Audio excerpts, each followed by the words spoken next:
फखर जमान की एक मुबैना ईमेल के बारे में आपने आज सारा दिन सुना होगा कि वो कहानी क्या है। लेकिन इसकी जो असल कहानी है वो बहुत ही दिलचस्प है, अफसोसनाक भी है, शर्मनाक भी है। और इसको सुन के आपको अंदाजा होगा कि पीसीबी किस तरीके से पाकिस्तानी प्लेयर्स को मैनोवर करता है, कैसे उनको ब्लैकमेल करता है और थ्रेट करता है।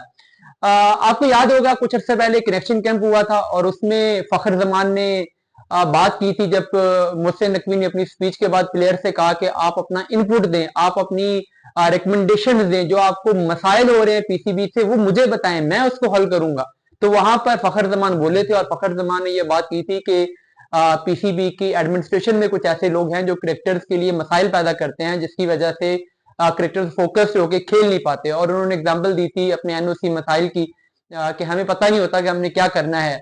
तो जब हमें पता ही नहीं होगा कि हमने क्या करना है, हमारा फ्यूचर गेम प्लान क्या है, कब हम कौन सी लीग खेल रहे होंगे, कौन सी नहीं खेल रहे होंगे, तो हम अपनी तैयारी नहीं कर सकते। तो उस टाइम पर तो ये कहा गया कि ठीक है हम आपके मसाइल हल करते हैं। मगर उसके बाद क्या हुआ कि उस्मान वाला, जिनका नाम लिया था फखर जमान ने, उन्होंने एनओसी रोक ली फखर जमान की। और बजाय के फखर जमान की जो पेंडिंग एनओसी थी वो इनकी शिकायत के बाद जल्दी जारी होती, वो उसको रोक लिया गया, बल्कि उसको रिजेक्ट कर दिया गया ये कहकर कि आप को अभी इसकी परमिशन नहीं मिलेगी और जब तक आपका नया शेड्यूल नहीं आ जाता पाकिस्तान क्रिकेट टीम का, तब तक हम इस पर कोई रिस्पॉन्स नहीं दे सकते। उसके अलावा क्या हुआ कि फिर जो फखर जमान ने बाबर आजम के बारे में जो ट्वीट किया था, उसने जलती पे तेल का काम किया। अब हालांकि फखर जमान के बारे में आपको मैंने कल भी रिपोर्ट किया था कि फखर जमान ने अपना जो रिस्पॉन्स सबमिट करवाया है उसमें उन्होंने ये बात की है कि मैंने एक पब्लिक ओपिनियन बाबर आजम के अगेंस्ट, जो कुछ लोग फैंस में से बात कर रहे थे, मैंने बाबर आजम के दोस्त के तौर पे, मैंने पाकिस्तान के फेलो क्रिकेटर होने के नाते ये बात की थी। और उसमें मैंने पीसीबी का कोई कोड ऑफ कंडक्ट नहीं तोड़ा और ना ही मैंने कोई पीसीबी को कोई तनकीद की कि पीसीबी के डिसीजन को कोई क्रिटिसाइज किया, कोई ऐसी बात नहीं की। तो किसी भी किस्म की सेंट्रल कॉन्ट्रैक्ट की मैंने खिलाफ वर्जी नहीं की। अलबत्ता मैंने फैंस के एक बात पर अपना रिएक्शन दिया था, अपनी एक ओपिनियन दी थी। अब जब इन्होंने ये स्टेटमेंट दी तो उससे पहले पीसीबी ने खबरें चलाना शुरू कर दी थी कि फखर जमान को पीसीबी ऑस्ट्रेलिया के टूर के लिए ड्रॉप करना चाह रहा है।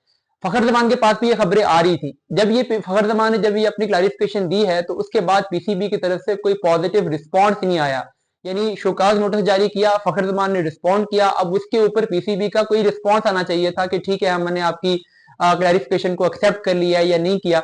उससे फखर जमान को ये महसूस हुआ है कि पीसीबी के अंदर जो लोग बैठे हुए हैं वो मुझे सिलेक्ट नहीं करना चाह रहे, वो मुझे ऑस्ट्रेलिया भिजवाना नहीं चाह रहे और वो कोई बहाना ढूंढ रहे हैं।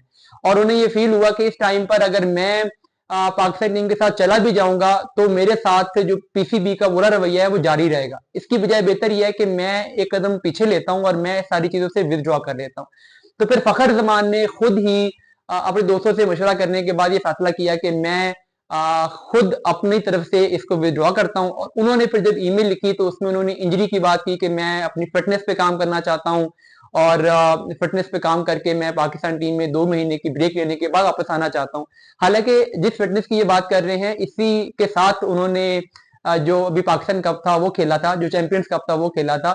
और अगर फिटनेस के मसाइल थे तो पीसीबी की तरफ से इससे पहले जब फिटनेस कैंप हुआ था उसमें फखर जमान की फिटनेस को क्यों क्लियर करार दिया गया? फिर फखर जमान के बारे में कोई रिहैब, कोई किसी किस्म का एनसीए के अंदर कोई मेडिकल पैनल, कुछ भी तरतीब नहीं दिया गया। तो अगर कोई इस तरह का मसला फखर जमान को सीरियस इंजरी का होता तो इससे पहले किसी किस्म की इंजरी के बारे में उनकी खबरें आ रही होती, कोई मेडिकल ट्रीटमेंट हो रहा होता, कोई कंसल्टेशन हो रही होती, कुछ होता है। ऐसा कुछ नहीं था। तो ये इंजरी को बहाना बनाकर फखर जमान ने बेसिकली पीसीबी को सेविंग दी है ताकि ये जो कॉन्फ्लिक्ट है ये ज्यादा सीरियस ना हो और पीसीबी की जो ईगो है वो भी सेटिस्फाई हो जाए और फखर जमान जो है वो खुद ही इससे विदड्रॉ कर लें।